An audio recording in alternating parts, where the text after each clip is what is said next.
Hello everyone, welcome back to earthies to our YouTube channel. कैसे हैं आप सब? आई होप सो सब मजे में होंगे। तो प्रीवियस लेक्चर में हम लोगों ने कवर अप किया था आप लोगों से डीएनए एज जेनेटिक मटेरियल में एक इंपॉर्टेंट टॉपिक को, जिसका नाम था ट्रांसफॉर्मेशन और ट्रांसफॉर्मिंग प्रिंसिपल, जिसके बारे में ग्रिफ्थ नाम के साइंटिस्ट ने बताया था। तो उसी के बिहाफ पर उसे ग्रिफ्थ एक्सपेरिमेंट भी कहते थे। ट्रांसफॉर्मिंग प्रिंसिपल के थ्रू पता लगा डीएनए जेनेटिक मटेरियल होता है, लेकिन सारे साइंटिस्ट इस बात से कन्विंस नहीं हो पाए, क्योंकि आधा एक्सपेरिमेंट तो कराया किसने? ग्रिफ्थ ने। बाकी कराया किसने? मैकलॉड, एवेरी और मैकलिंटॉक।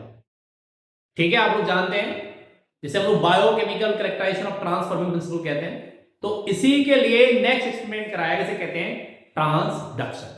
तो let's come to the point. Okay, देखिए जरा, अपने पॉइंट पर वापस आते हैं और देखेंगे, कंटिन्यू करेंगे ट्रांसडक्शन। ओके, तो this experiment was conducted by Alfred Hershey and Martha Chase. कब दिया? 1952 में। So also known as Hershey and Chase experiment. पिछले वाले में एक्सपेरिमेंट मटेरियल कौन था?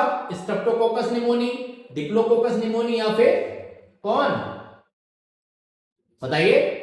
स्टेफिलोकोकस निमोनी है, अपन ने सीखा था। तो यहां कौन है? बैक्टीरियोफेज। अब बैक्टीरियोफेज क्या होता है? जब कोई वायरस किसी बैक्टीरिया पर अटैक कर जाता है तो क्या कहलाता है बेटा? बैक्टीरियोफेज कहलाता है। ठीक है, अब एक क्वेश्चन बनता है, they give some viruses on a medium that contain reactive phosphorus. देखो ध्यान दो, और कुछ तो ग्रो कराया गया किसको बेटा? जिसके पास रिएक्टिव कौन था? रिएक्टिव कौन था बेटा? सल्फर। कौन था रिएक्टिव? सल्फर। अब एक क्वेश्चन बनता है कि ट्रांसडक्शन के एक्सपेरिमेंट में फास्फोरस और सल्फर को ही क्यों सिलेक्ट किया गया? ठीक है, तो आप जानते हैं फास्फोरस और phosphate is a component of, किसका कंपोनेंट होता है? डीएनए का। जबकि सल्फर किसका कंपोनेंट है? प्रोटीन का। ये आपसे क्वेश्चन बहुत पूछा जाता है ऑब्जेक्टिव और सब्जेक्टिव दोनों में। ठीक है, तो प्रॉब्लम क्या थी? कुछ साइंटिस्ट तो मानते थे कि प्रोटीन जेनेटिक मटेरियल होता है, और कुछ लोगों का मानना क्या था? जेनेटिक मटेरियल कौन होता है? डीएनए होता है। तो उन्होंने इस बात का प्रूफ करने के लिए दो केमिकल सिलेक्ट किए, जिनमें से एक किसको कंपोनेंट था? डीएनए का, और एक किसका था? सल्फर का, सॉरी प्रोटीन का। तो डीएनए का कंपोनेंट कौन था? फास्फोरस, और प्रोटीन का कंपोनेंट कौन था?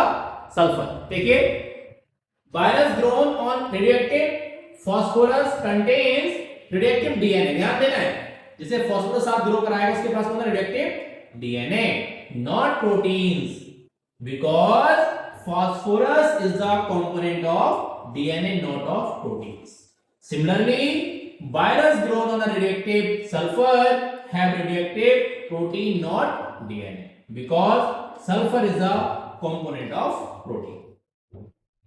Very very important है बच्चों, बहुत ज्यादा आपसे आपके नीट में और आपके बोर्ड्स में पूछा जाता है।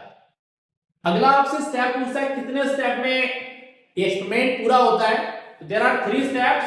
The first one is the infection, second is the blending, and third is the centrifugation. Okay, समझ में आ गई बात? चलिए अब आते हैं वापस अपनी अगली स्लाइड पर। चलते हैं नेक्स्ट पॉइंट पर, नेक्स्ट स्लाइड पर, नॉट बैक, नेक्स्ट स्लाइड पर। ओके, तो देखिएगा बेटा, नेक्स्ट स्लाइड हमारी क्या कहती है?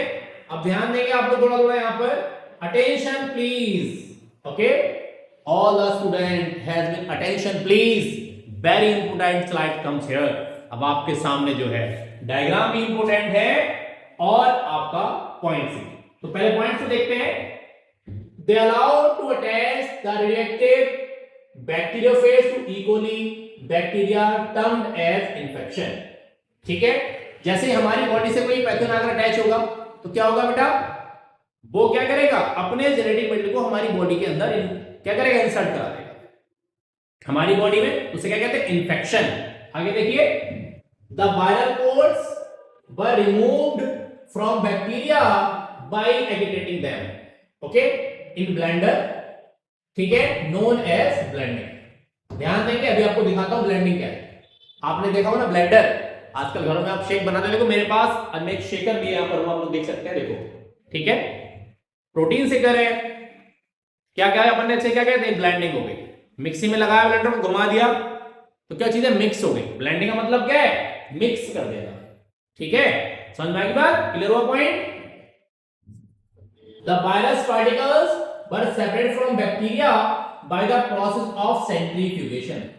सेंट्रीफ्यूगेशन क्या होता है बेटा, अगर कभी आप पैथ लैब गए होंगे तो आपने देखा होगा डॉक्टर्स के पास एक सेंट्रीफ्यूगेशन मशीन होती है बेटा, जो डेंसिटी ग्रेडियंट के बिहाफ पर केमिकल्स को सेपरेट करके देती है। क्या प्रिंसिपल है बेटा इसका, किसके बिहाफ पर, डेंसिटी ग्रेडियंट।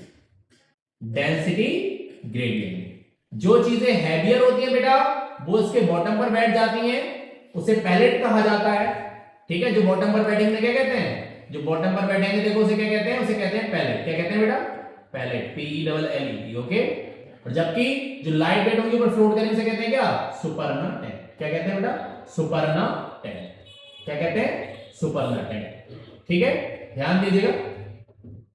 जबकि जब सीवेज ट्रीटमेंट की बात करोगे तो इसे क्या कहते हैं, वहां पर इसे कहते हैं स्लज और क्या, इफ्लुएंट। तो देखिए, लेकिन वहां सेंट्रीफ्यूगेशन नहीं होता, मानव टेक्निक्स होती हैं। Bacteria which was infected with virus that had reactive DNA. देखो ध्यान दो, bacteria which was infected with virus that had reactive DNA were reactive. कौन रिएक्टिव, कौन किसके साथ है, देखो ध्यान देने वाली बात है, जैसे डीएनए के साथ रिएक्टिव किया, but another which was infected with reactive proteins are not reactive. वो बता रहा है वो वायरस जो रिएक्टिव डीएनए के साथ किया गया था वो कैसे थे, उनमें रिएक्टिविटी देखने को मिली, जबकि जो प्रोटीन्स के साथ किया गया था उन वायरस में कोई भी रिएक्टिविटी नहीं थी। अगर प्रोटीन जेनेटिक मेथड होता तो उन वाले वायरस में क्या होती, रिएक्टिविटी होती, लेकिन ऐसा नहीं हुआ। ठीक है, क्यों नहीं हुआ, अब पॉइंट को देखो जरा, थोड़ा सा इधर चलते हैं और आपको इस पॉइंट को थोड़ा ध्यान से समझाने की कोशिश करूंगा ताकि आप लोग समझ पाए। हो सकता है थ्योरी वाले पार्ट में आपको लगाओ पता नहीं सर ने क्या कह दिया, हमें तो समझ में ही नहीं आया। तो देखो यहां देखो, ये बैक्टीरियोफेज है, बिल्कुल कैप्शन ध्यान, सभी बच्चे ध्यान दें, बिल्कुल फोकस कीजिए पॉइंट पर। इसके ऊपर लगी कवरिंग कौन कहलाती है, इसे कहते हैं प्रोटीन कोट। क्या कहते हैं इसे, प्रोटीन कोट। कहीं कहीं इसे कैप्सिड भी कहा जाता है, कैप्सिड छोटी छोटी यूनिट से मिलकर बना होता है, इन्हें कैप्सोमियर्स कहते हैं। ठीक है, देखो ये है रिएक्टिव सल्फर, लेवर्ड है रिएक्टिव, देखा देखो लेवर्ड प्रोटीन कैप्सूल और रिएक्टिव इक्वल लेवर्ड डीएनए, क्योंकि फास्फोरस जहां लगा है, फास्फोरस इसका कंपोनेंट है, डीएनए का P32 और S35। अब देखो ये कौन हो गया बेटा, ये है ई कोली। एक बैक्टीरिया में कौन है बेटा, ई कोली। देखो साइंटिफिक नेम है, तो according to the rule of ICDN हमें क्या करना पड़ेगा बच्चा, पार्टी से इसे अंडरलाइन करेंगे। हम इसे लिख रहे हैं ओपन हेड्स। आप जानते हैं जीनस का पहला लेटर कैपिटल और स्पीशीज का पहला लेटर क्या बनाते हैं, स्मॉल बनाते हैं। अब इन्फेक्शन होगा, मैंने अभी आपको क्या बताया, तो इन्फेक्शन में क्या होगा, डीएनए जो होगा वो इस ई कोली के अंदर रहेगा। देखो आ गया, प्रोटीन कोड बाहर रह गया, ध्यान दो। ब्लेंडिंग कराई तो अब क्या होगा, इसका डीएनए आपस में क्या हो गया, मिक्स हो गया अच्छे से। ठीक है, आपस में ब्लेंडिंग कराई तो दोनों फ्यूज हो गए, जुड़ गए। अब होता है सेंट्रीफ्यूगेशन, ध्यान दो। तो ब्लेंडिंग वाली बात समझना है कि labelling, this diagram is very very important for labelling purpose. Okay, ध्यान देंगे। तो अब क्या हुआ बेटा, ये सेंट्रीफ्यूगेशन ट्यूब है बेटा जो मैं बना रहा हूं, ध्यान दो। एनसीएल ने डायरेक्ट बात की, मैं आपको थोड़ा सा पॉइंट समझाने की कोशिश करूंगा। देखो एक सेंट्रीफ्यूगेशन ट्यूब हो गई और इधर वाली जगह मैंने यहां बनाई, देखो स्पेस थोड़ा सा एडजस्ट करना पड़ेगा बच्चों। ये देखो ये सेंट्रीफ्यूगेशन ट्यूब होती है। अगर आप में से कभी हो सकता है आप किसी बायोलॉजी लैबोरेटरी में रखा हो तो आपने वहां भी देखा हो। अब देखो इसमें दो तरह के मटेरियल्स आने वाले हैं, हम देखेंगे जरा। यहां देखो ऐसे, मैं थोड़ा अलग करने की कोशिश करता हूं ताकि आप थोड़ा समझ पाए। देखो आप लोगों को समझाने के लिए सारी चीजें चल रही हैं, ऐसे देखो ये ऐसे। इसमें दो पार्ट्स मैंने अलग अलग कर दिए, एक ऐसे जो बॉटम पर बैठ जाएगा और एक ऐसे जो क्या करेगा, जो फ्लोट करेगा। तो देखो जहां बॉटम पर बैठेगा ऐसे, देखो इस सेल्स को ऐसे दिखती है, सॉरी थोड़ा डायग्राम क्लियर नहीं हुआ, देखो जरा, अब देखो देखो ये ऐसे, ये सेल मतलब ये आपके वायरस है, ऐसे देखो ये। ठीक है, ध्यान देंगे, बिल्कुल आराम से समझो, कहीं की जल्दबाजी नहीं। ओके, जो ऊपर फ्लोट करेगा इसे कहेंगे क्या, सुपरना हेड। देखो सेम ऐसे, दोनों तरफ सेम रखना, कुछ बदलना थोड़ी ना है। इधर सुपरना टेंट बना दिया मैंने, और ये मैंने बना दिया सब पहले, अभी लेबलिंग कर दूंगा बेटा, डोंट वरी, बिल्कुल परेशान मत होइए। ठीक है, आपकी बातों का सबका पूरा पूरा ख्याल रखा जाएगा, आप लोगों को समझ में आना चाहिए, चीजें आप लोगों के लिए चल रही है तो आपको समझ आना जरूरी है। देखो ये देखो इस वाले को लेवल कर दूंगा मैं यहाँ, इधर स्पेस थोड़ा सा मैं यहाँ कर देते हैं जब इसे, और इस वाले को कर देंगे यहाँ। ओके, ऐसे ही इसे इधर लेवल कर देंगे, देखो छोटा सा, और इसे यहाँ। ओके चलिए, तो देखो ये कौन ऊपर तक फ्लोट कर रहा है, इसे कहते हैं क्या, इसे कहते हैं सुपरनाटेंट। क्या कहते हैं बेटा, सुपरनाटेंट, SUPERA, सुपरना, सॉरी NATE, ये सुपरनाटेंट। और जो बॉटम पे बैठ गया कौन है बेटा, इसे पैलेट कहते हैं। क्या कहते हैं, पैलेट कहते हैं। तो ये हो गया पैलेट, ठीक है, यहां देख लो पैलेट हो गया। ऐसे इधर अब दो शॉर्टली, तो ये S से सुपरनाटेंट और ये P से कौन है, पैलेट। अब सेंट्रीफ्यूगेशन के बाद इस बात को देखा गया, नीचे कौन, इस सेल्स है बेटा, देखो यहां लिखा हुआ, अब पॉइंट को देखो और समझो। देखो लिखा है no radioactive sulphur detected in cells. Cells के अंदर रेडियो एक्टिविटी नहीं थी। रेडियो एक्टिविटी डिटेक्टेड कहां, सुपरनाटेंट, मतलब सुपरनाटेंट इसका कैसा हो गया, रेडियो एक्टिव। ध्यान दो, जबकि हम 22 वर्षा हो गया जब हम दूसरे वाले हमने सेंट्रीफ्यूगेशन ट्यूब को देखा, तो हमारा जो पैलेट था वो कैसा था, रेडियो एक्टिव। देखो लिखा है radioactive phosphate detected in cells, no radioactivity detected in the supernatant. अब देखो सेल के अंदर कौन है भाई, डीएनए भी है, इसके पास प्रोटीन की कोटिंग भी आई हुई है। तो अगर प्रोटीन जेनेटिक मटेरियल होता तो इसके भी पैलेट में क्या होनी चाहिए थी, रेडियो एक्टिविटी होना चाहिए थी, बट ऐसा नहीं हुआ। इस एक्सपेरिमेंट के बाद हर्षेन चेसे ने इस बात को क्लियर कर दिया कि अब कैरेक्टर्स जो पेरेंट्स से प्रोजेनी में जाते हैं उनके लिए कौन रिस्पॉन्सिबल होता है, कंप्लीटली डीएनए रिस्पॉन्सिबल होता है। कौन होता है, डीएनए रिस्पॉन्सिबल होता है। एक बार फिर समझ लो, एक मैं आपको क्विक रिवीजन रीकैप बताता हूं। तो देखिए किसने दिया इसे, तो हर्षेन चेसे ने दिया। कब दिया, 1952 में दिया। एक्सपेरिमेंट मटेरियल कौन लिया, बैक्टीरियोफेज लिया। बैक्टीरियोफेज क्या होता है, जब कोई वायरस किसी बैक्टीरिया को इन्फेक्ट कर जाता है तो क्या कहलाता है, बैक्टीरियोफेज कहलाता है। ठीक है, ध्यान दीजिए। फिर कंपोनेंट कौन कौन लिया, सल्फर और कौन लिया बेटा, फॉस्फेट, क्योंकि सल्फर किसका कंपोनेंट होता है, प्रोटीन का, और फॉस्फेट और फास्फोरस किसका कंपोनेंट होता है, डीएनए।